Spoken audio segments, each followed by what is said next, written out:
Good morning, students. Students, in the chapter set, earlier I reached up to union of two sets. Now today I am going to discuss about intersection of two sets and some more properties. So now, intersection of two sets. तो बच्चों दो set का intersection क्या होता है? What do you mean by intersection of two sets? Let capital A and capital B are two sets. Then the set of all those elements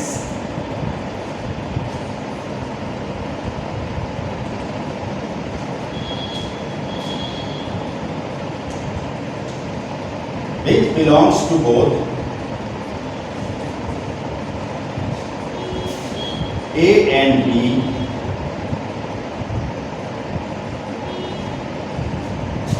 is called intersection of A and B, and it is denoted by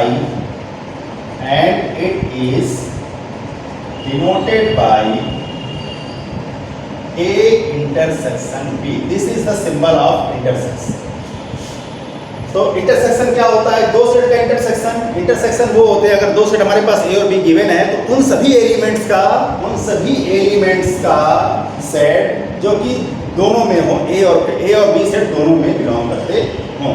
so A intersection B is equal to X such that सभी उन X elements का जो X belongs to A and X belongs to B.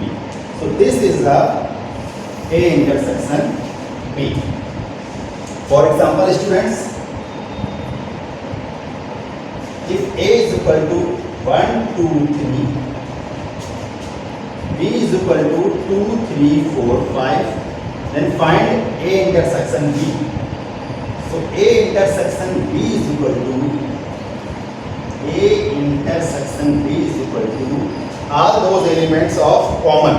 So common elements are 2, 3, 2, 3. So 2, comma. So जो दोनों में belong करते हों और दोनों सेट में बिलोंग करते हों वो हमारे पास इंटरसेक्शन होता है. Now students,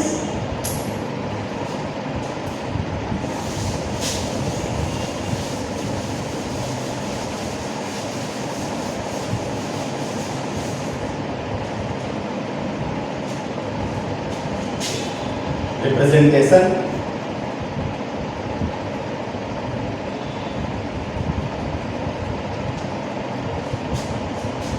by Venn diagram of A intersection B. Intersection का वेन डायग्राम है. So students, first when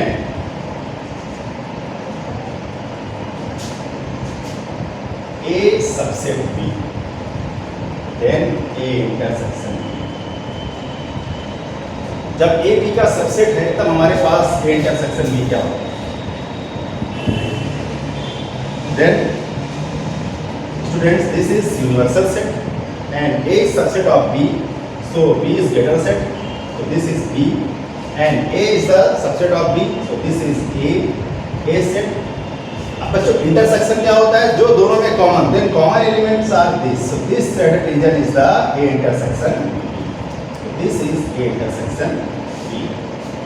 Now second, when A is not subset of B and B is not subset of A, then A intersection B is equal to. In this condition, students, the Venn diagram is. अब बच्चों A B का subset नहीं, B A का subset नहीं है. इसका मतलब A के सारे एलिमेंट B में नहीं है और B के सारे element maybe some elements is common. So in this condition, the A set should be this and B set may be this. So this is my, let some common elements. This is the A intersection B. So जो A intersection B वही होता है जो दोनों में common होता है. Now third condition students, when A and B are have not common elements. That is, and A intersection B null set. अगर A B में कुछ भी कॉमन ना हो, इसका मतलब A intersection B करें अगर कौन, तो उसका जो डायग्राम बनेगा वो हमारे पास सब कुछ कॉमन ही नहीं है, तो दोनों का अलग अलग हमारे पास बन जाएगा. This is A, this is B. No common part, no shaded region. So A intersection B is equal to 5. Condition में हमारे पास जो इंटरसेक्शन, क्योंकि यहाँ पर कोई शेडेड रीजन नहीं है, दोनों डिफरेंट सेट हो गए, तो this is the Venn diagram of A intersection B equal to 5.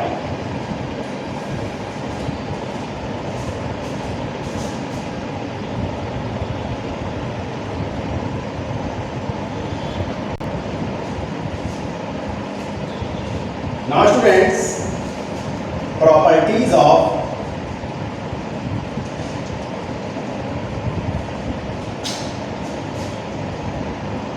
intersection of two sets.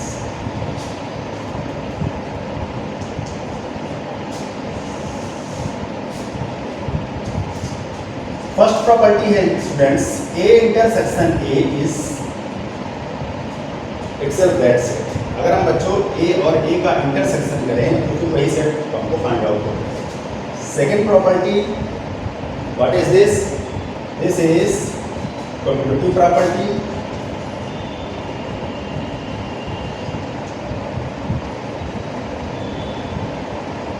That is A intersection B is equal to B intersection A, and this is called idempotent property.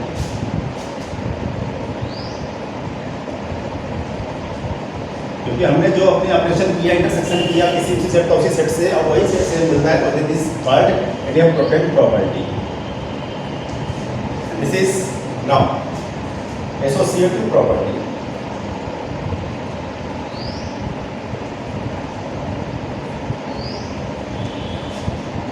So associative property means A intersection B intersection C. It means A intersection B intersection C. So this is the associative property. So intersection holds associative property, intersection holds commutative property, and intersection holds idempotent property.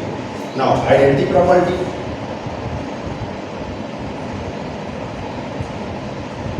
So first, A intersection universal set is A, and second, A intersection null set is equal to null set. This is called identity property. So intersection holds the identity property also. Now students, fifth property is that distributive property. Distributive property. So what is distributive property? So distributive property is that first, A intersection B union C is equal to A intersection B union A intersection C.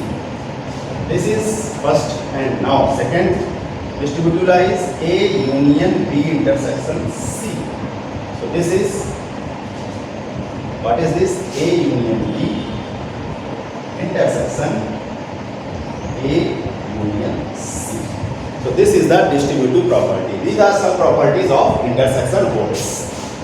Now students, moving further, आगे बढ़ते हैं हम लोग sets में.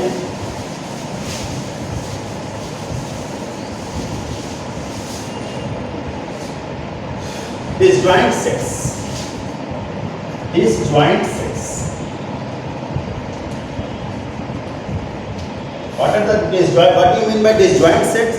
So disjoint set, two sets, capital A and capital B are said to be disjoint if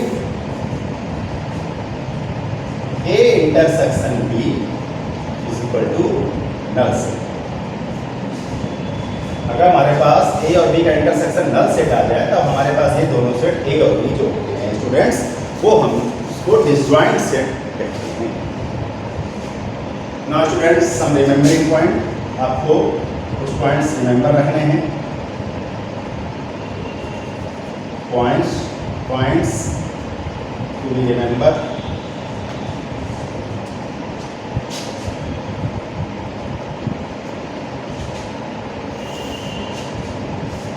Number first, if X belongs to A intersection B, there implies अगर X intersection में है इसका मतलब है X बिलोंग कर रहा है A में and X belongs to B।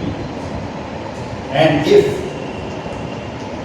X does not belongs to A intersection B, it means X does not belongs to A or X does not belongs to B। So अगर कहीं पर बच्चों ये आपको राइट डाउन है X belongs to A intersection B, then we can write this। So X you can write both the side, तो ये both side से possible है। So X, if X belongs to A intersection B, then implies X also belongs to A and X belongs to B। And if X belongs to A and X belongs to B, then you can write X belongs to A intersection B। Similarly, if X does not belong to intersection B, it means X does not belongs to A or X does not belong to B। अगर किसी एक में भी नहीं है X, तो फिर वो इंटरसेक्शन में भी नहीं होगा, और इसीलिए और लगाया यहाँ पर। तो यहाँ पर बच्चों एंड और आर का कॉन्सेप्ट क्लियर करना आपको बहुत जरूरी है, क्योंकि ये बहुत ही काम में आने वाली चीज़ है। This is most important thing.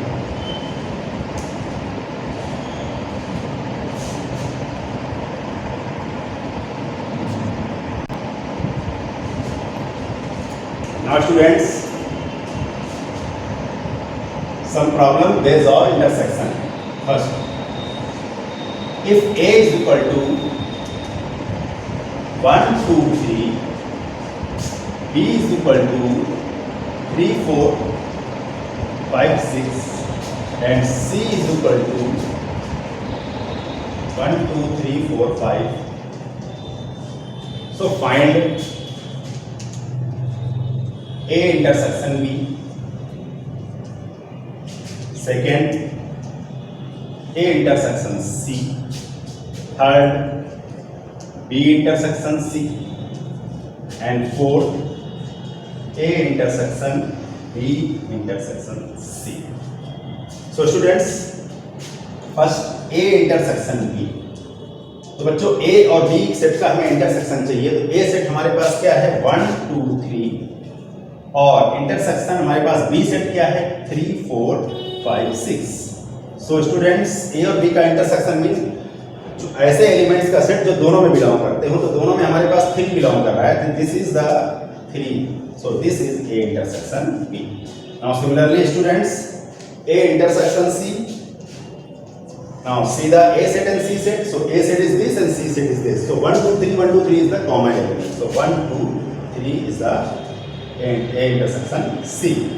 Now students, third part is find the B intersection C।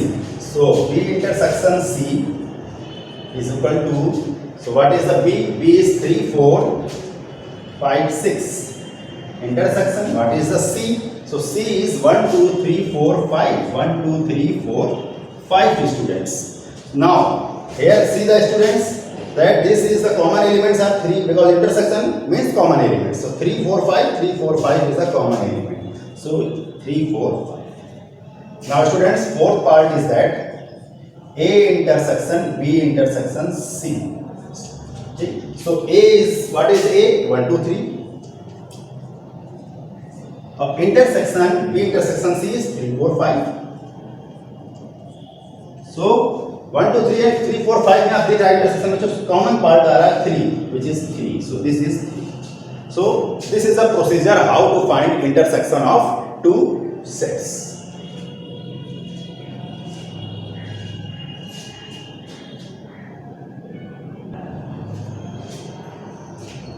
Now students, complement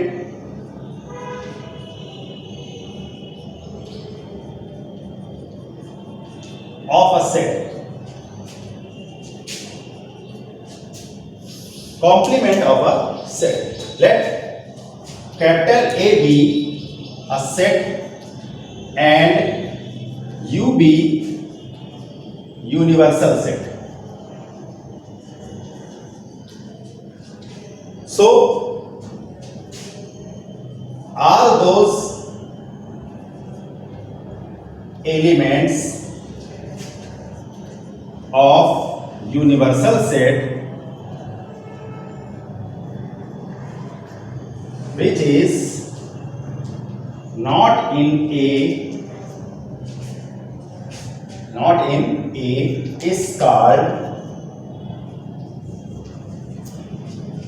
complement of A.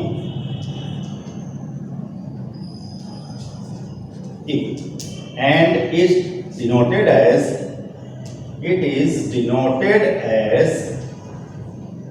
A complement. This is A dash or A complement. So what is the A dash or A complement? A dash or A complement means U minus A. And all those elements of, so this is the formula of, that is A dash. What is A or A dash is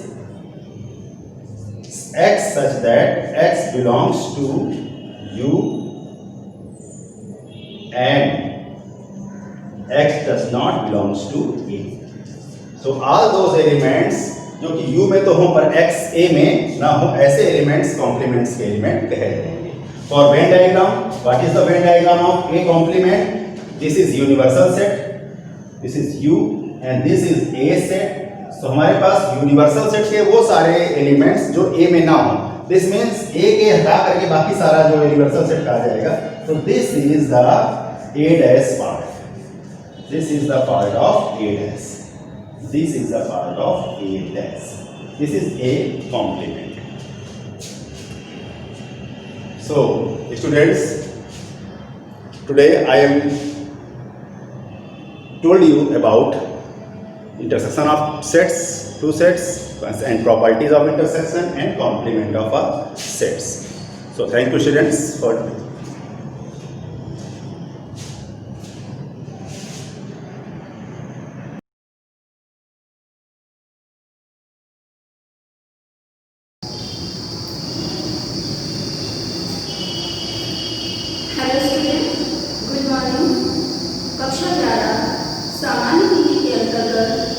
बच्चों, मैंने अपने पूर्व के video में आपको कबीरदास द्वारा रचित पदावली शीर्षक के अंतर्गत पद संख्या 1 और 2 की व्याख्या पढ़ाई. बच्चों, आज इस वीडियो में मैं आपको पद संख्या 3, 4 और 5 की व्याख्या पढ़ाऊंगी. तो आप सभी बच्चे अपनी सामान्य हिंदी की पुस्तक में काव्यखंड में संकलित पदावली शीर्षक को निकालकर उसकी व्याख्या मेरे साथ पढ़ें. तो पद संख्या 3 है. पंडित बात बदलते झूठा, राम कहाँ दुनिया गति पावे, खाण कहाँ मुख मीठा, पाव कहाँ पाँव जी नाच है, जग गई दिशा बुझाई. कबीरदास जी कहते हैं कि पंडित बात बदलते, ये जो विद्वान लोग बातें बताते हैं, ये असत्य बातें बताते हैं, झूठ बातें बताते हैं. राम कहाँ दुनिया गति पावे, ये कहते हैं कि राम का के नाम का स्मरण करने से दुनिया गति माने होता है मोक्ष, दुनिया मोक्ष को पा जाती है.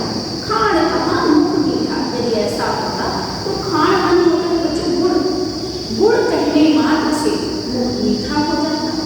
पाव कहाँ पाँव जी दाच है, और पाव मन होता है अग्नि, और अग्नि कहने मात्र से पाँव दाच है माने होता है जल जाते, और अग्नि कहने मात्र से पाँव जल जाते.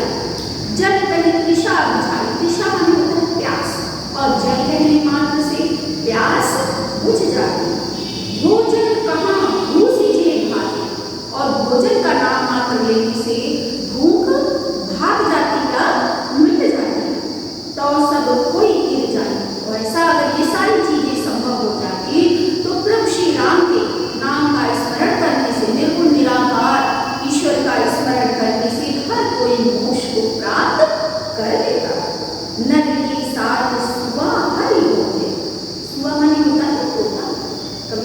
कहते हैं कि मनुष्य के साथ साथ रटाने पर तोता भी राम के नाम का स्मरण करने लगता है। हरि प्रताप को न जाने, प्रताप का मतलब होता है बच्चों प्रताप। हरि माने भगवान के, परंतु भगवान के प्रताप को नहीं जानता। जो कबहू उड़ जाए जंगल में, यदि कभी वह बंधन मुक्त होकर जंगल में उड़ जाता है, बहुर नस्ल तय आए, तो उसे फिर राम के नाम का स्मरण नहीं आता। साची प्रीत विषय माया से, कबीरदास जी कहते हैं कि सच्चा प्रेम जो है वो साची प्रीत विषय माया सुहर भक्तन सुहास है। सच्ची प्रीत करने वाले हरि भक्तन हरि भक्तों के लिए ये जो माया है वो विष के समान है। कहीं कबीर प्रेम नहीं उपजो, कबीरदास जी कहते हैं कि यदि परमात्मा के प्रति तुम्हारे मन में सच्चा प्रेम नहीं उत्पन्न हुआ, बांधो जासी, बांधो जासी मतलब यमलोक यथार्थ मृत्यु, तो तुम्हें जो है मृत्यु के बंधन को प्राप्त करके यमलोक अवश्य जाना पड़ेगा। अर्थात जन्म और मृत्यु के बंधन में पड़ा हुआ मनुष्य बारंबार जन्म और मृत्यु को प्राप्त करता रहे। बच्चों आया समझ एक बात बोले इसकी व्याख्या पढ़ेंगे। पंडित बात बदलते झूठ, कबीरदास जी कहते हैं कि विद्वान महात्मा जो ये ईश्वर के संबंध में बातें करते हैं ये असत्य करते हैं। राम कहा दुनिया में पाप, ये कहते हैं कि राम के नाम का स्मरण करने मात्र से दुनिया या संसार मोक्ष को प्राप्त कर लेता है। यदि ऐसा होता, खाण कहाँ मीठा, खाण जो क्या होता है गुड़, तो गुड़ कहने मात्र से वो मीठा हो जाता। पावक कहाँ पाव जे राज, और पाप में आदि और अग्नि कहने मात्र से पाव जल जाता। जल गई तृषा बुझाई, और जल कहने मात्र से तृषा माने होता है प्यास, और जल कहने मात्र से प्यास बुझ जाती।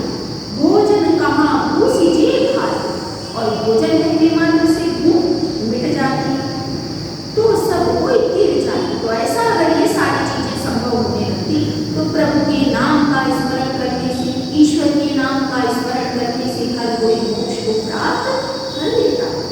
नर के साथ सुआ हरि बोले, कबीरदास जी कहते हैं कि रटाने पर तो मनुष्य के साथ साथ तोता भी हरि के नाम को बोलने लगता है, भगवान के नाम को बोलने लगता है। हरि प्रताप न जाने, प्रताप माने होता है जो प्रताप, परंतु भगवान के प्रताप को नहीं जानता। और यही कारण होता है जो कबहू उड़ जाए जंगल में, जो कभी वो उड़कर जंगल में पहुंच जाता है, बहुर नस्ल तय आए, तो उसे फिर भगवान के नाम का स्मरण नहीं रहता। साची प्रीत विषय माया सच्ची प्रीत करने वाले हरि भक्तन सुहासी, भगवान के भक्तों के लिए ये मोह माया विष के समान है। कहीं कबीर प्रेम नहीं उपजो बांधो जासी, कबीरदास जी कहते हैं कि यदि हे अंतरात्मा तुम्हारे मन में परमात्मा के प्रति सच्चा प्रेम उत्पन्न नहीं हुआ तो तुम मोक्ष को नहीं प्राप्त करोगे, बल्कि जन्म और मृत्यु के बंधनों में जकड़े हुए बार बार इस संसार में आते रहोगे और यमलोक को प्राप्त करते बच्चों आया होगा आपको समझ। यदि बच्चों काव्य सौंदर्य की बात की जाए तो प्रस्तुत पद में सदुकड़ी भाषा पढ़ रहे हैं, उपदेशात्मक शैली है, उपदेशात्मक के साथ मुक्त शैली, रस जो है वो यहाँ पर भक्ति रस है। भक्ति रस होने के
जो शक्ति की उपासना करने वाले हैं वो मोक्ष मृत्यु को प्राप्त हो जाएंगे। संत जन्म जीव, परंतु जो संत है वो तो सदैव और सदैव के लिए जीवित बने रहते हैं।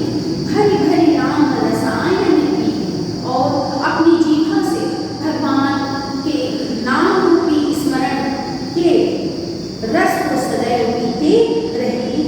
हरि मरी है तो हम कबीरदास जी कहते हैं यदि वो निर्गुण निराकार ब्रह्म मृत्यु को प्राप्त हो जाएगा तो मैं भी मृत्यु को प्राप्त हो जाऊंगा। हरि न मरे हम काहे को मरे। यदि वो परमात्मा अजर और अमर है, वो मृत्यु को प्राप्त नहीं होगा तो मैं मृत्यु को क्यों प्राप्त होगा। कहीं कबीर मन मन ही मिला। कबीरदास जी कहते हैं कि मैंने अपने अंतर्मन को उस परमात्मा से मिला लिया, अर्थात एकाकार कर लिया। अमर है सुख सागर का। अब उस परमात्मा रूपी सुख के समुद्र को पाकर मैं अमरता को प्राप्त कर चुका हूँ, अर्थात जन्म और मृत्यु के बंधन से मुक्त हो चुका हूँ। बच्चों ये बहुत सरल था पर आपको समझ में आ गया हो।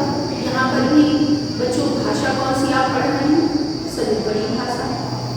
इसके साथ ही भक्ति रस, क्योंकि ईश्वर के नाम स्मरण की महत्ता का वर्णन किया गया है और जहाँ पर बच्चों भक्ति रस होता है वहाँ प्रसाद पूर्ण होता है। अब आपने देखा होगा कि यहाँ पर मानव वर्ण की बार बार आवृत्ति होने के कारण अनुप्रास अलंकार और जो है लक्षणा शब्द। बच्चों कबीर की भक्ति जो है वो माधुर्य भाव की है। कवि की आत्मा को जो है पत्नी के रूप में और परमात्मा को पति के रूप में क्या किया है, स्वीकार किया है। कबीर के नाम जो है वो दशरथ पुत्र राम नहीं है बल्कि निर्गुण निराकार राम है, क्योंकि कबीर का मानना था राम नाम लोक बखाना, राम नाम का मरम न जाना। इसके साथ ही कबीर यह भी मानते हैं कि परमात्मा अजर और अमर है और उसका अंश आत्मा भी अजर और अमर है। बच्चों इसके बाद हम आते हैं पद संख्या 5 पर। पदावली के अंतर्गत पद संख्या 5 परीक्षाओं की दृष्टि से बहुत ही महत्वपूर्ण है, तो इस पद की व्याख्या को आप बहुत ही गंभीरता से पढ़ें। कबीरदास जी क्या कहते हैं? काहे नन्ही तू नानी, तेरी नाल सरोवर पानी, जल में उत्पत्ति जल में वास, जल में नन्ही तोर निवास, ना तब तपत न ऊपर आग, तोर हेतु कब आसन मिला, कहीं कबीर जे उदिक समान, ते नहीं हुए हमारे जान। कबीरदास जी कहते हैं। बच्चों यहाँ पर दो अर्थ लेंगे, एक कमल के पक्ष में और दूसरा आत्मा के पक्ष में। रूपक अलंकार है, अनुप्रास अलंकार। काहे नन्ही तू कमला, पहले लिखते हम पहले जानते हैं कमल के पक्ष में, कमलिनी के पक्ष में। कमलिनी के पक्ष में अर्थ होगा काहे नन्ही तू मिला। कबीरदास कहते हैं कि हे कमलिनी तू क्यों, मिलाना होता है बुझाना, तू क्यों बुझा रही है। तेरे नाल सरोवर पानी, नाल में होता है बच्चों डंठल, तेरे डंठल में सरोवर का पानी है, कृपि का कारण है कि तू बुझा रही है। जल में उत्पत्ति जल में निवास, हे नदी हे कमलिनी तू जल से ही उत्पन्न हुई है और जल में ही तू निवास करती है। जल में नन्ही तोर निवास, हे जल कमलिनी हे मुनि तुम्हारा निवास स्थान जल में ही है। ना तल तपति ना ऊपर आग, ना तो तल तप रहा है और ना ऊपर किसी तरह की आग है। तोर हेतु कहूँ का से हेतु माने होगा बच्चों यहाँ प्रेम, तुम्हारा किससे प्रेम हो गया है जिसके प्रेम के वियोग में बिछड़कर तुम दिन रात गुमरा रही। कहीं कबीर जे उदित समान, उदित माने होता है जल। कबीरदास जी कहते हैं कि जो जल के समान होते हैं ते नहीं हुए हमारे जान, हमारी समझ में वो मृत्यु को प्राप्त नहीं होती। बच्चों आत्मा के पक्ष में अर्थ आपको समझ में आ गया होगा। अब हम अर्थ जो पढ़ रहे हैं वो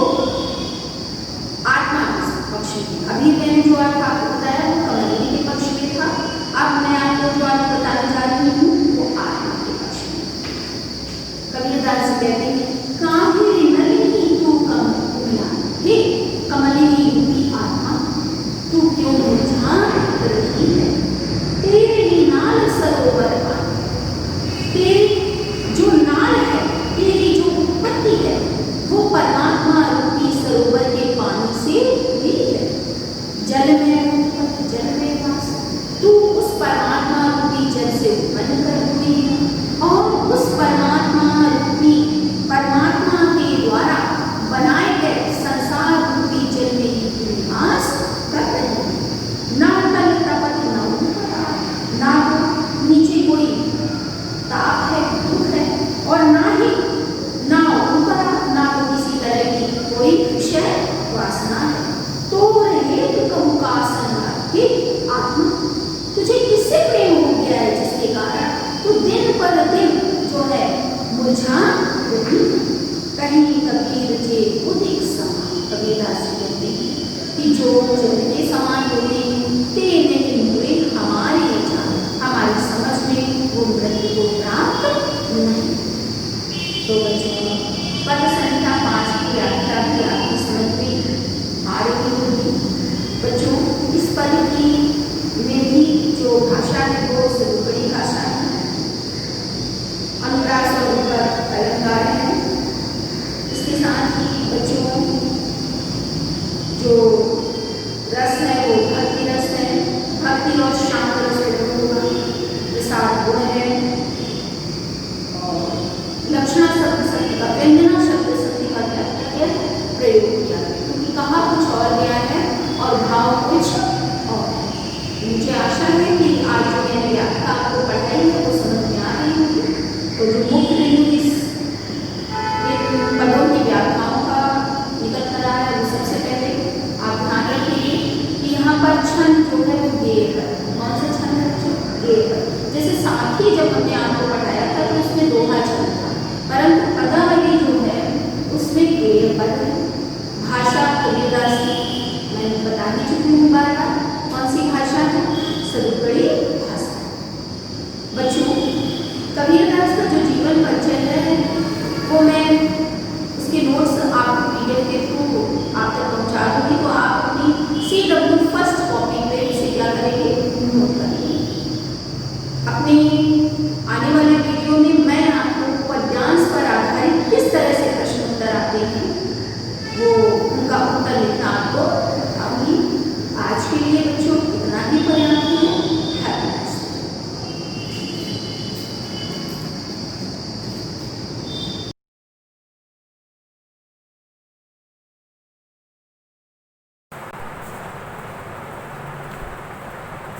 Welcome student, welcome to another video tutorial from Shivaji Group of Institution. In the previous lecture I told about the life and the definition of life and the characteristics of the living beings. Today we are going to discuss some important biologists related to the biology. These scientists are very important and they are asked in the examination also, so listen carefully and watch the video.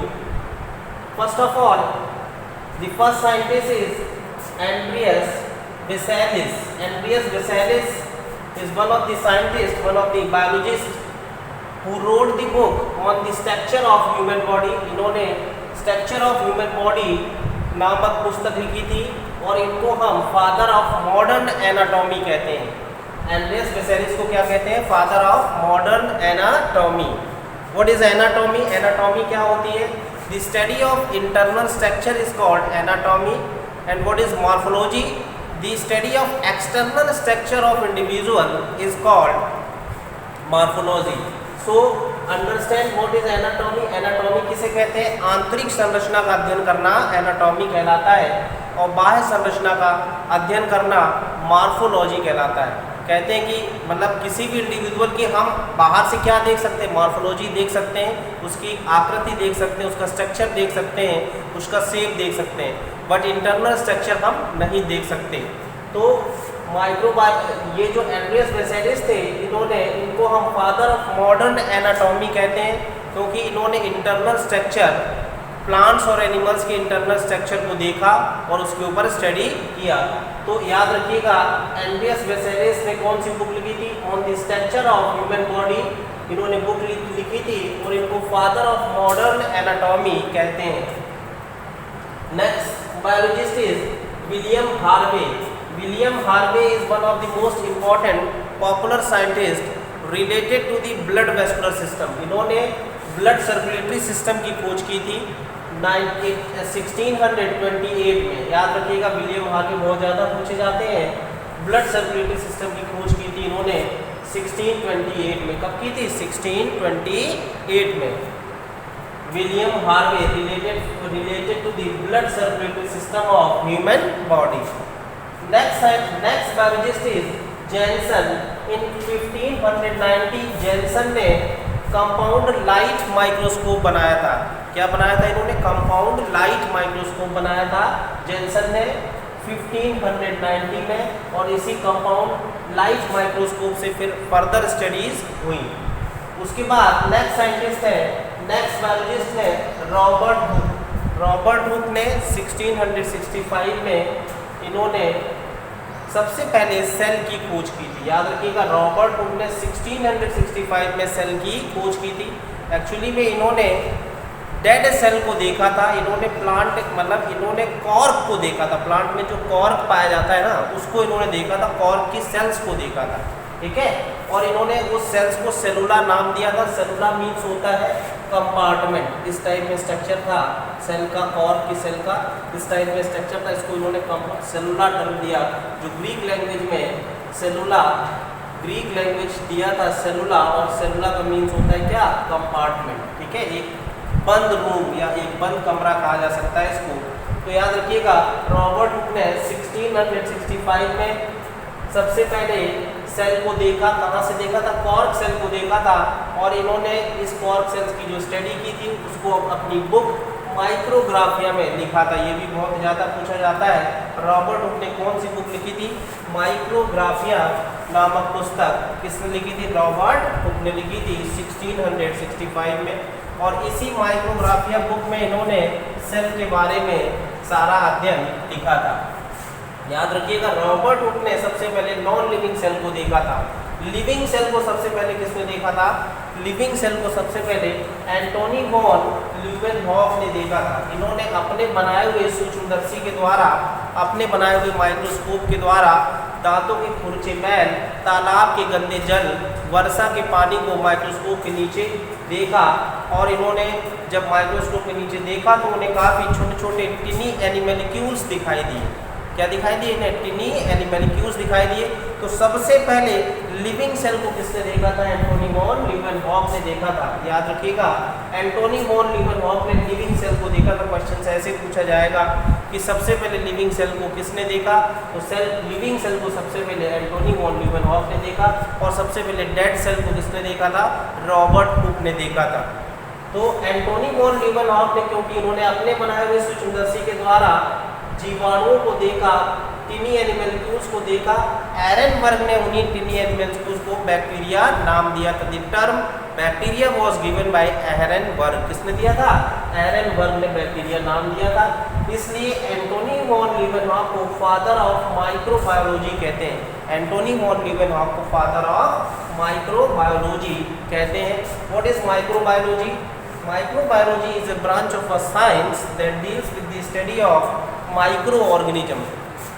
विज्ञान की वह शाखा जिसके अंतर्गत हम सूक्ष्म जीवों का अध्ययन करते हैं, जिन्हें हम अपनी नेकेड आई से नहीं देख पाते। उन सारे जंतुओं को हम सूक्ष्म जीव कहते हैं। और इन्हीं सूक्ष्म जीव को सबसे पहले किसने देखा था? एंटोनी वॉन ल्यूवेनहॉफ ने देखा था। इसीलिए इसको फादर ऑफ माइक्रोबायोलॉजी कहा जाता है। फादर ऑफ माइक्रोबायोलॉजी कौन है? Antonie van Leeuwenhoek. Now, the sixth biologist is Marcelo Malpighi। Marcello Malpighi को हम फादर ऑफ माइक्रोस्कोपी कहते हैं। इन्होंने मार्सिलो मेलपिगी ने इनको फादर ऑफ माइक्रोस्कोपी किसलिए कहा जाता है? क्योंकि इन्होंने माइक्रोस्कोप की खोज की थी, माइक्रोस्कोप को देखा था। ठीक है, कंपाउंड लाइट माइक्रोस्कोप को जेनसन ने देखा था। याद रखिएगा।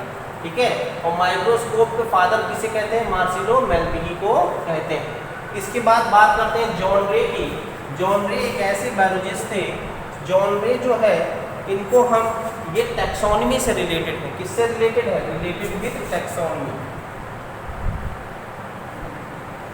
रिलेटेड विद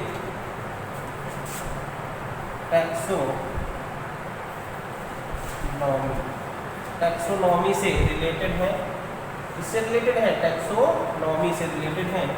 और जॉन रे ने सबसे पहले टर्म स्पीसीज दिया था। इन्होंने ये बहुत ज़्यादा पूछा जाता है क्वेश्चन कि टर्म स्पीसीज किसने दिया था? टर्म स्पीसीज जॉन रे ने दिया था। किसने दिया था? जॉन रे ने। कौन सा टर्म? स्पीसीज। स्पीसीज को हिंदी में हम बोलते हैं जाति। एक ही जाति जो होती है, जाति की डेफिनेशन क्या होती है? स्पीसीज क्या है? ये सबसे पहले याद रखिए कि स्पीसीज होती क्या है? Group of similar individual is called species. एक जैसे लोगों का समूह क्या कहलाता है? स्पीसीज कहलाता है। जैसे हम बात करें कि डॉग का एक ग्रुप है तो वो डॉग की अपनी स्पीसीज हो गई, कैट की अपनी स्पीसीज हो गई, ह्यूमंस की अपनी स्पीसीज हो गई, बर्ड्स की अपनी स्पीसीज हो गई। ठीक है, तो याद रखिएगा स्पीसीज क्या होता है? What is species? Species the group of similar individual, एक जैसे लोगों का समूह क्या कहलाता है? जाति कहलाता है। The group of similar individual is called species. Species, what is species? The group of similar individual. वहाँ पे सारे इंडिविजुअल सिमिलर होने चाहिए, सब में सिमिलरिटीज पाई जानी चाहिए, सबका डीएनए एक जैसा होना चाहिए। ठीक है, याद रखिएगा। तो उसको हम क्या बोलेंगे? स्पीसीज बोलेंगे। तो टर्म स्पीसीज सबसे पहले किसने दिया था? जॉन रे ने दिया था। जॉन रे रिलेटेड है टैक्सोनॉमी से।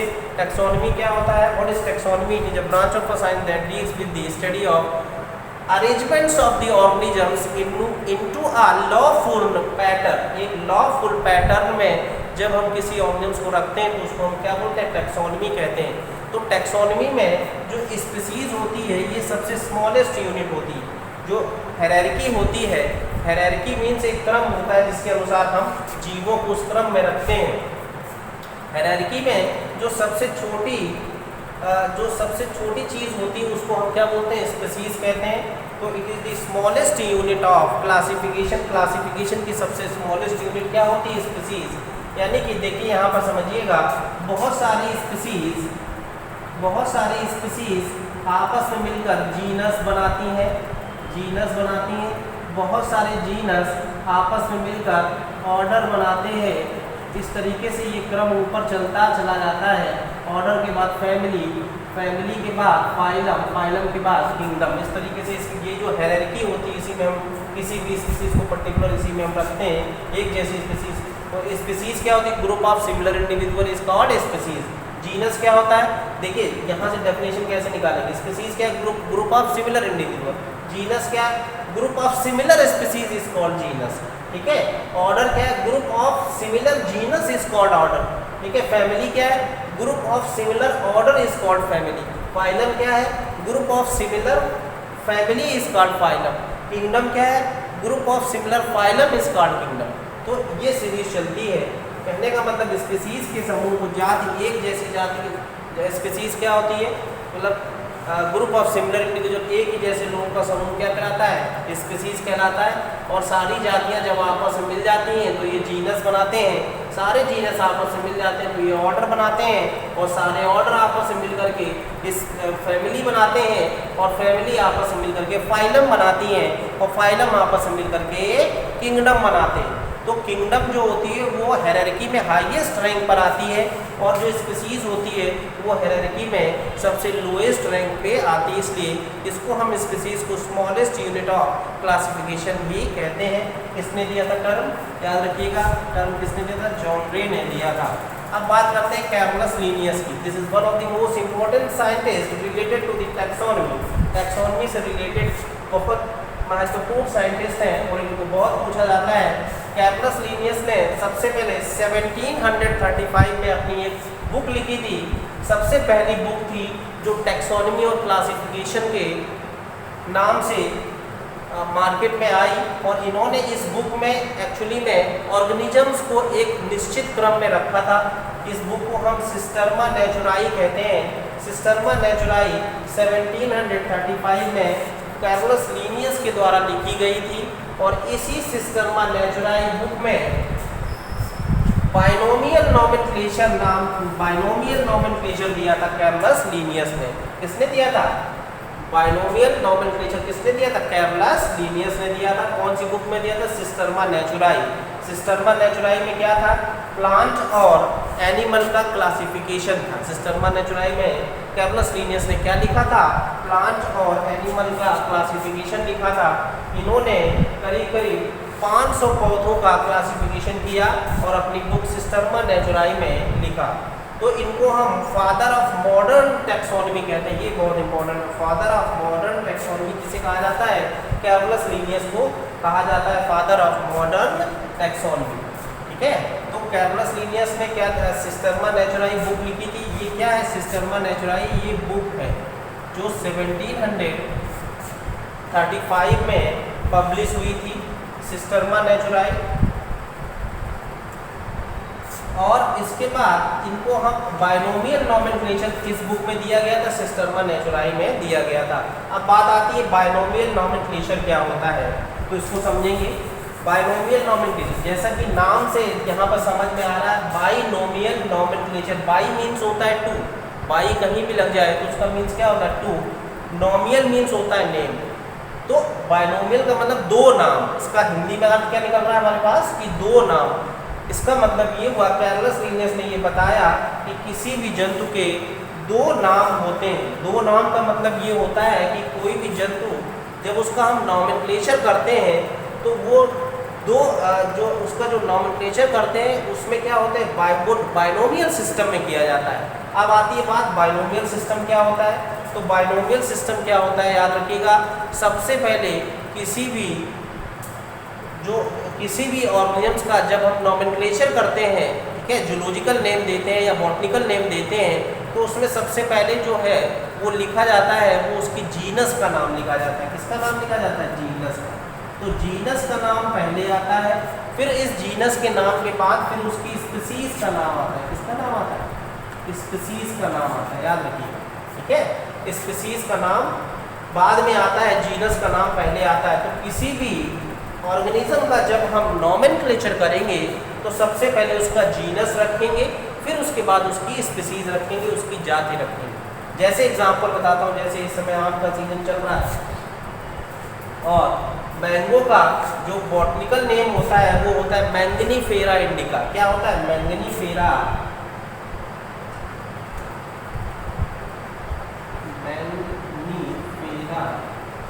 इंडिका। ठीक है, तो मैंगनीफेरा किसको रिप्रेजेंट कर रहा है? मैंगनीफेरा रिप्रेजेंट कर रहा है जीनस को। किसको रिप्रेजेंट कर रहा है? जीनस को रिप्रेजेंट कर रहा है। और इंडिका किसको रिप्रेजेंट कर रहा है? ये स्पीसीज को रिप्रेजेंट कर रहा है। यानी कि आम की वह स्पीसीज जो इंडिया में पाई जाती है उसको हम क्या बोलते हैं? मैंगनीफेरा इंडिका बोलते हैं। ठीक है, तो पहला जो नाम है वो जीनस का होगा, दूसरा वाला जो नाम होगा वो किसका होगा? स्पीसीज का होगा। याद रखिएगा, पहला जीनस का नाम होगा, दूसरा नाम जो है वो स्पीसीज का होगा। इसी सिस्टम को हम बाइनोमियल नॉमेनक्लेचर सिस्टम कहते हैं। इसी सिस्टम को हम क्या कहते हैं? बाइनोमियल नॉमेनक्लेचर कहते हैं, क्योंकि कैरलस लीनियस ने सबसे पहले बाइनोमियल नॉमेनक्लेचर दिया था। तो जो है इसीलिए हम इनको फादर ऑफ मॉडर्न टैक्सोनॉमी कहा जाता है। इनको क्या कहा था? Father of modern taxonomy. ठीक है, अब बात करते हैं नेक्स्ट साइंटिस्ट, नेक्स्ट बायोलॉजिस्ट की, जिसे क्यूवियर कहते हैं। क्यूवियर ने कंपैरेटिव एनाटॉमी और पैलिएंटोलॉजी की खोज की थी। किसकी? पैलिएंटोलॉजी, कंपैरेटिव एनाटॉमी की खोज की थी। अर्थात कहने का मतलब ये हुआ कि आंतरिक अंगों को अलग अलग प्रकार से देखा। एक जाति में, एक स्पीसीज में देखा, एक स्पीसीज की आंतरिक संरचना को देखा, दूसरी स्पीसीज की आंतरिक संरचना को देखा उन्होंने, इसलिए उनको बोलते हैं कंपैरेटिव एनाटॉमी। तो कंपैरेटिव एनाटॉमी की खोज किसने की थी? क्यूवियर ने की थी। और इन्होंने पैलिएंटोलॉजी की भी खोज की थी। याद रखिएगा, पैलिएंटोलॉजी क्या होता है? What is palaeontology? Palaeonto means होता है जीवाश्म, लॉजी मीन्स होता है स्टडी, यानी कि जीवाश्म का अध्ययन करना। जीवाश्म का अध्ययन करना पैलिएंटोलॉजी कहलाता है। जीवाश्म का अध्ययन करना क्या कहलाता है? पैलिएंटोलॉजी कहलाता है। और जीवाश्म क्या होते हैं? आप इंग्लिश में से फॉसिल्स कहते हैं। ठीक है, इसका मतलब जो जमीन में जो पहले जीव जंतु पाए जाते थे, जो जीव जंतु पहले पाए जाते थे, वो रिवोल्यूशन होने की वजह से पृथ्वी के नीचे दब गए। रिवोल्यूशन हुआ अर्थ में, 2 बार रिवोल्यूशन हुआ और रिवोल्यूशन होने की वजह से वो अर्थ के नीचे दब गए और उनके एक्सप्रेशंस और उनके रिमिनेंट्स आज भी पृथ्वी के नीचे पाए जाते हैं। जब भी कहीं खुदाई होती है तो उनके अवशेष प्राप्त होते हैं, उसी को हम क्या बोलते हैं, जीवाश्म बोलते हैं। तो पैलियोंटोलॉजी क्या है, branch of a science that deals with the study of fossils is called palaeontology. जीव विज्ञान की वह शाखा जिसके अंतर्गत हम जीवाश्मों का अध्ययन करते हैं उसको हम पैलियोंटोलॉजी कहते हैं। Now the next scientist is Jean Baptiste de Lamarck. This is one of the most important scientist related to the ecology. Ecology से रिलेटेड ये सबसे पहले साइंटिस्ट थे जिन्होंने सबसे पहले हाइपोथेसिस दी थी इवोल्यूशन की, याद रखिएगा। इनको जीन बैप्टिस्ट डी लैमार्क कहते हैं और इनका लैमार्कनिज्म और एक इनके बाद जो साइंटिस्ट आए थे डार्विनिज्म, डार्विन साइंटिस्ट, ये 2 hypothesis regarding to the evolution के रिगार्डिंग ये हाइपोथेसिस थी, इनकी अपनी परिकल्पनाएं थी। तो लैमार्क ने क्या दिया था, hypothesis regarding to the evolution. So student, this is all over today. Thank you.